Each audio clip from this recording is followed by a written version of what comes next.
This is no longer our battle. I tried fighting you. It can't be done.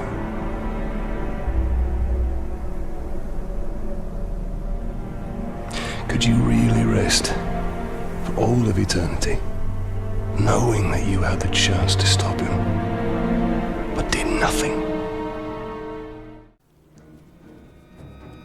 Hello everybody, this is Snarist and welcome back to the channel.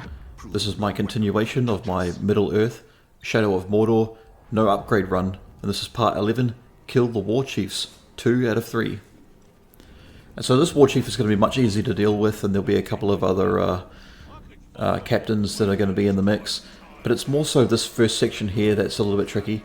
I had to replay this section a few times over, because you're supposed to kill 20 Uruks without taking damage, but that also means you need to kill 20 of them, and you can't get hit once the entire time. It's not just a matter of, oh, this Uruk hit you, so you can't get the point for killing him. No. So the best thing to do is just to make your way through this fortress and stealth kill them little by little. You know, target the archers first, use the Wraith Wheel to find certain sections where there aren't that many lying around. Now, I think this is artificially done within the game's mission itself, but there seems to be less Uruks lying around, just kind of skulking around. I think there's less of them, because if you were to fight like a full-on fortress of these guys trying to kill 20 of them without taking damage, it'd be pretty close to impossible because they can be real dicks. So I'm just going to release a Caragor there and let him take care of a few of them, because you can do that. If you drop Morgai flies on top of enemies, or you hit them with the Caragor, then you'll kill a few of them. But if you really want to get risky, what I would do is I would go and trigger, get one of them to trigger the alarm, so you get like a whole host of reinforcements coming at you at once. You dodge their spears, you dodge their ranged attacks, you get them underneath one of the Morgai fly nests, and then you shoot down the nest and it lands in the middle of them, and it will pretty much deal with like all of them at once. And you get a couple of achievements, I think, as well, for not only triggering a bunch of fly nests, but for also like killing or scattering like 20 of them at once. And so other than that, this is a pretty simple mission, and this Warchief isn't going to take very long to take down. It's just unfortunate because the first Warchief, as you probably saw in the last video, it's just a real unfortunate combo of having to deal with a shield bearer, one that knocked me away when I tried to vault over him, so I couldn't get it, and his reflexes were too strong, so I couldn't get behind him to do a Wraith Stun. I couldn't Wraith Stun him from the front. He had a get back shockwave attack. I couldn't ground execute him. I can't use the combat execution. My Wraith Flash did nothing to him, but luckily ranged attacks were all I had, and I was able to make it work.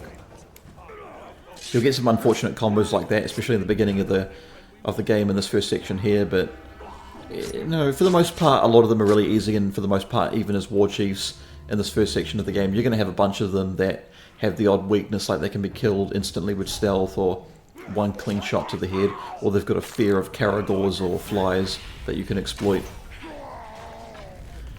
And I'll just quickly bring up here before we get to fighting the Warchief that I wished I could have done this recording much sooner, but the reason why I've been delayed for a couple of hours or so is because the other night when I was finishing up with this and getting some files transferred over to my hard drive for some other walkthroughs I've been getting ready for, I accidentally renamed the raw hard copy files of the footage of this game, you know, as whatever numbers and letters of whatever files they were, and I renamed it to like Shadow of Mordor 1 and 2 for the two different parts, you know, for the different regions of where the story missions take place. And because I renamed them, the footage here in Movavi Video Editor, when I went back through it, because these files were technically the numbers and letters that I originally had them as, yeah, it couldn't read it, and when I tried to track down the original files, it wouldn't read them, so everything got corrupted and I had to start the whole thing again. Now luckily I'd saved the intro that I use for these videos, and you know, everything else is secure, but I then had to go through and make the videos again, and while it didn't take very long to edit and do all that, compared to most series I've done before, yeah, it definitely was a pain in the ass, and I wish I could have had it over and done with, so that way I may be able to get the series out, because you know, it's been a pretty quiet weekend so far, and you know, I'm getting to the afternoon for a Saturday, and you know, as much as I've got other games lined up and I can quite happily do Ultra Age, I think I probably want to take a bit of time to do Tekken. Just play Tekken 8 story, get a bunch of credits, get my Lars cosplay of Masquerade from Bakugan all set to go, and then I want to start trying to main Lars by training with him and going to online matches. And as much fun as it would be to use different characters and to play ranked just for a little bit of fun and make music videos out of them, unfortunately I can't do that because from what I understand it still does this, but whenever you rank up in Tekken 8, your other characters will always be 2 ranks behind you, even though you haven't used those characters before. I think that's fucking stupid.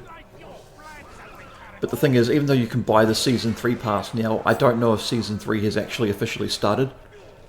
Because if Season 3 has started, and I go jumping into rank right now, it'll end up resetting my rank. So I suppose it's not a terrible thing, because sooner or later it's going to get very difficult, but there's a fair bit that happened there that I kind of glossed over, and we've only got a couple minutes left. So this guy, Tuka Ravager, is someone I'm very scared of, because I think he has explosive crossbow bolts, meaning like he's basically firing a missile at you, and you can't really dodge these. So even though he's a lot slower to fire them than a regular crossbow, he's still very dangerous. Now thankfully he's very weak, but he's got a gang of people with him, and if you get too close with Tuka, he pulls out this mace looking thing that's a blood weapon, so it causes bleed, so it causes you to slowly bleed out. Now he was very easy to deal with. I tried to release a Karagor in order to weaken him, and it worked for a little while, but then he killed that Karagor and got all his health back. And when he got all his health back, I'd hoped that he had taken care of the gang, or that the gang would start wandering away, and then I tried to take advantage of Tuka's vulnerabilities and bring him down, but it didn't work out perfectly, but this is still a pretty clean way of dealing with it. It's about as clean as any of these Warchief encounters can go. So he's taken care of, and we're only going to kill one more Warchief. But I remember there was one captain that was still in here.